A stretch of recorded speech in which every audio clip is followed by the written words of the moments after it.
Chers bien-aimés, nous sommes en train de parler sur l'importance des dons spirituels. Les dons spirituels sont très importants dans notre vie et dans la vie d'une église.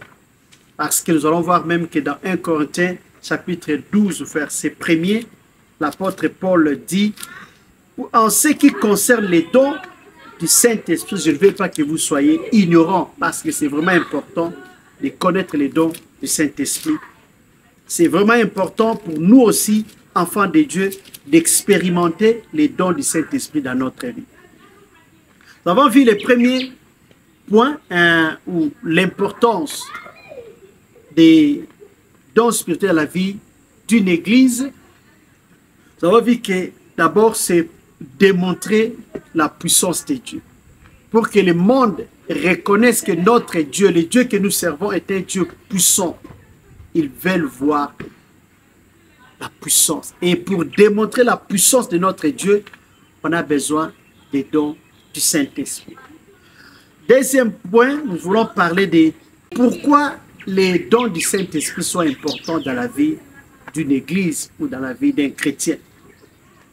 Nous allons lire des livres de 1 Corinthiens, chapitre 2, versets 4 à 5.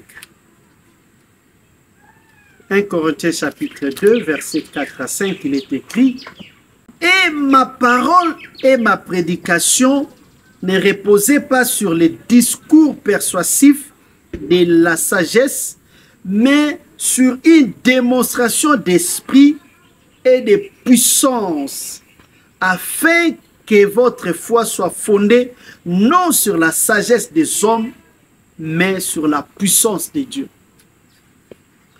Nous voyons ici que l'apôtre Paul qui parle aux chrétiens de Corinthe, il leur dit que lorsqu'il était là avec eux, lorsqu'il prêchait, ses prédications n'étaient pas seulement en parole.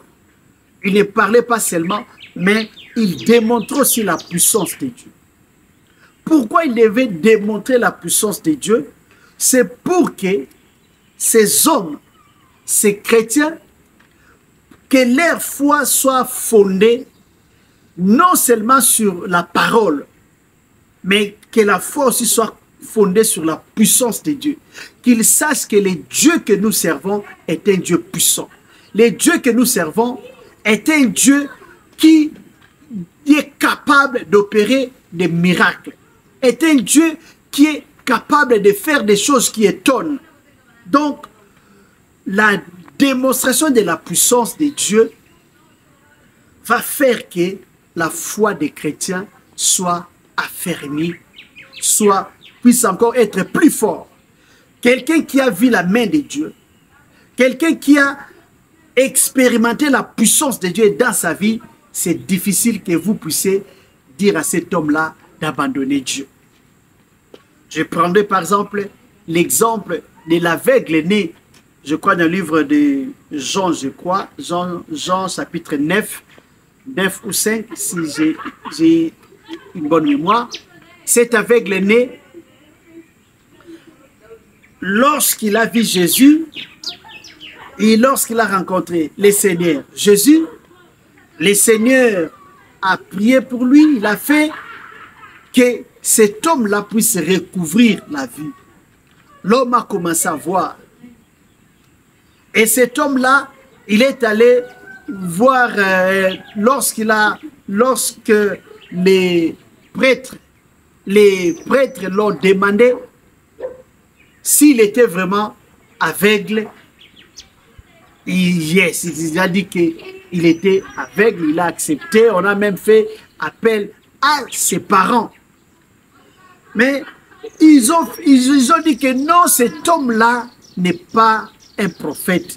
Puisqu'on a demandé qui est cet homme pour vous? Il a dit, pour moi c'est un prophète. Les prêtres lui ont dit que non, cet homme-là n'est pas un prophète, c'est un pécheur. Mais lui a dit, pour moi, qu'il soit un pécheur, qu'il soit prophète, mais tout ce que je sais, j'étais aveugle, maintenant je vois. On a voulu détourner la foi de cet aveugle, mais il ne pouvait pas, parce qu'il avait expérimenté. Parce qu'il avait lui-même vécu l'expérience de la puissance de Dieu. Lui-même a vu que non, Depuis que je suis né, je ne voyais pas. Mais cet homme m'a ouvert les yeux. Cet homme ne peut être qu'un Messie, un prophète. Donc, la foi de cet homme était basée sur la puissance. Pourquoi? Il avait expérimenté la puissance de Dieu.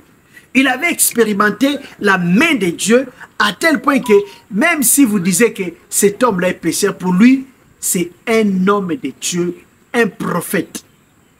Et même aujourd'hui, si Dieu nous utilise avec les miracles, nous démontrons la puissance de Dieu, les gens vont nous faire confiance.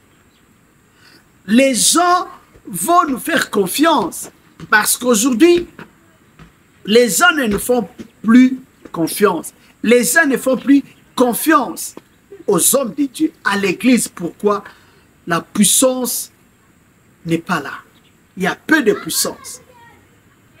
Les sorciers même commencent à venir s'aventurer dans l'église. Pourquoi? Peu de puissance. Mais lorsque la puissance est là, les sorciers ne viendront pas s'aventurer à l'église. Et vous allez voir que même les chrétiens n'auront pas peur des sorciers. Aujourd'hui, nous voyons un enfant de Dieu qui a peur d'un sorcier. Un enfant de Dieu qui a peur d'un sataniste. Un enfant de Dieu ne sait pas défier l'ennemi, les diables, les sorciers. On a peur parce que sinon, on va nous jeter les mauvais sorts. Comment? Notre foi est basée où? Mais avec les dons du Saint-Esprit, les dons de puissance, lorsqu'on a vécu l'expérience avec le Seigneur, notre foi sera sur la puissance de Dieu. Prenons par exemple David devant Goliath.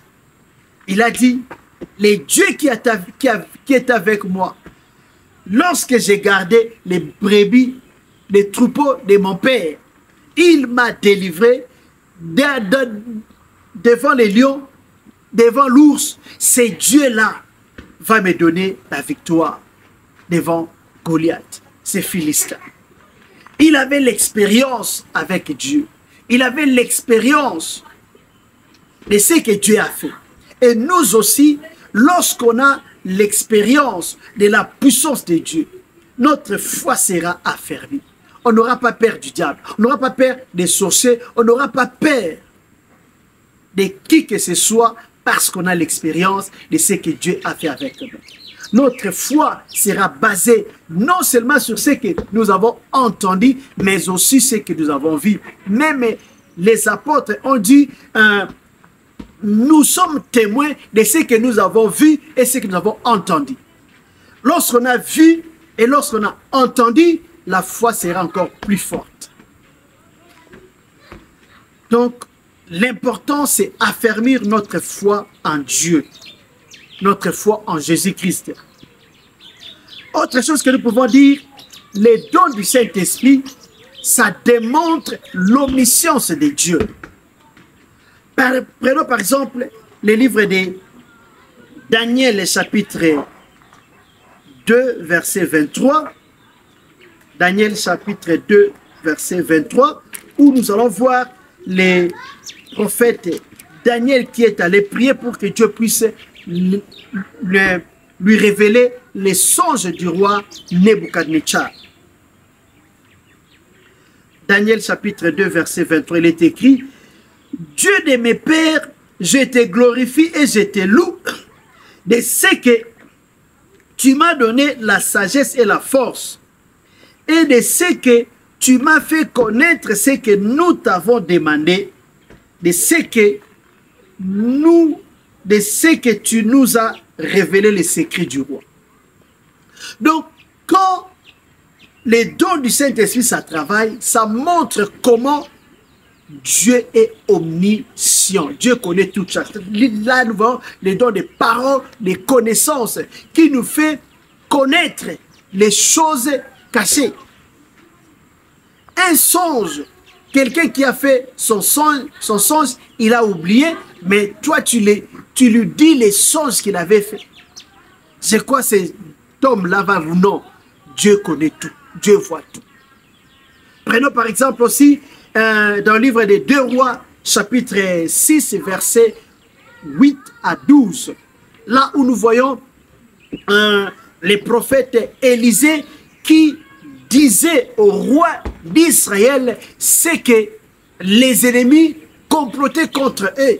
Il était là pour révéler au roi d'Israël les plans de l'ennemi, à tel point que les rois des ennemis, lui, pensait qu'il y avait parmi ces gens, il y avait un traître qui donnait l'information au roi d'Israël. Mais l'un de ses serviteurs lui a dit que non, roi, ce n'est pas qu'il y a un traître parmi nous, il y a un prophète en Israël qui révèle les secrets au roi d'Israël. Tout ce que tu dis, même dans ta chambre, il connaît, il écoute. Et c'est lui qui révèle les plans au roi d'Israël. Et ça montre que le Dieu que nous servons est un Dieu omniscient, est un Dieu qui connaît toutes choses et rien n'est caché devant ce Dieu-là. Ça, c'était les dons du Saint-Esprit, ça démontre l'omniscience de Dieu. Et autre chose que nous pouvons dire à propos des dons du Saint-Esprit, ça amène la crainte de Dieu dans la vie de l'Église. Lorsque les dons du Saint-Esprit, ça travaille dans l'Église, ça va amener la crainte de Dieu. Vous allez voir que les gens vont marcher dans la crainte de Dieu. Lorsque je parle, par exemple, les dons de paroles de connaissance, prenons par exemple le livre des Actes, chapitre 5, versets 1 à 11. Là, nous voyons l'histoire d'Ananias et Saphira qui avaient vendu leur champ et ils ont amené une partie de l'argent. Et ils sont venus dire à l'apôtre Pierre que ça c'était la totalité de l'argent qu'ils avaient vendu. Mais l'Esprit de Dieu a compris que non, Ananias était en train de mentir. Saphira était en train de mentir. Il a su connaître que ces gens étaient en train de mentir. C'est grâce au don du Saint-Esprit. Au don du Saint-Esprit, les dons que nous appelons paroles de connaissance. Avec ces dons-là, il a su, il a reconnu que cet homme est en train de mentir. Et la Bible nous dit, Ananias était mort. Après, sa femme, quand elle est venue, elle a voulu aussi suivre les pas de l'ennemi, de son mari. Elle aussi était décédée. Et la Bible dit, la crainte s'était emparée des gens. Les gens qui avaient vu ça, ils avaient la crainte. Donc, avec les dons du Saint-Esprit, les gens vont craindre Dieu. Les gens auront peur de pécher. Les gens vont... Parce qu'ils savent que si je pêche, si je vis dans les péchés et je vais à l'église, là-bas à l'église, on va me découvrir que je ne me comporte pas bien. Je vis dans les péchés. Mais aujourd'hui, nous voyons les gens vivre dans les péchés. Ils sont là à l'église, personne ne les dénonce. Mais lorsque le Saint-Esprit travaille, l'esprit de révélation travaille, parole de connaissance est là, ça travaille, ça révèle les péchés cachés des gens. Les gens auront peur des péchés. Si je pêche, je vais à l'église, là-bas, on va me démasquer, on va voir tout ce que je fais et ça va amener la crainte de Dieu dans l'église, ça va amener la vie de la sanctification. Les gens auront peur des péchés parce qu'on va vous exposer à l'église à travers les dons du Saint-Esprit. Donc, nous avons vu que les dons du Saint-Esprit, ça va amener la crainte. Dans nos églises aujourd'hui, les gens n'ont pas la crainte de Dieu parce qu'ils peuvent, ils savent que même s'ils font leur péché, personne ne va personne ne saura. Donc, on a des chrétiens hypocrites parce que les dons du Saint-Esprit sont endormis dans nos églises.